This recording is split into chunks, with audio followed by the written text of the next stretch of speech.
మలబద్ధకం మిమ్మల్ని ఇబ్బంది పెడుతూ ఉందా? మరి కంద దీనికి పరిష్కారం చూపిస్తుంది. దీన్ని ఎలా వాడాలి?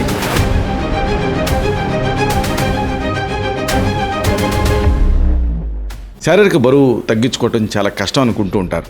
అయితే కందతో మీకు తెలుసో లేదో బరువుని కంట్రోల్ చేసుకోవచ్చు. కంద ఈ వెయిట్ కంట్రోల్కి ఎలా పనిచేస్తుంది?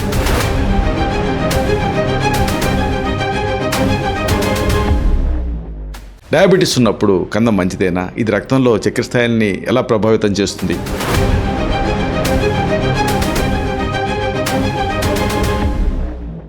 అధిక కొలెస్ట్రాల్ గుండె ఆరోగ్యానికి ప్రమాదం అనుకుంటూ ఉంటారు. మరి కంద దీన్ని తగ్గించడానికి సహాయపడుతుందా?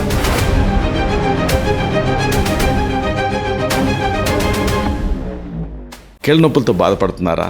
గడ్డకూర కాబట్టి కందని కూరగా తింటే ఈ కీళ్ళ నొప్పులు పెరుగుతాయా లేకపోతే తగ్గుతాయా? అసలు నిజం ఏమిటి?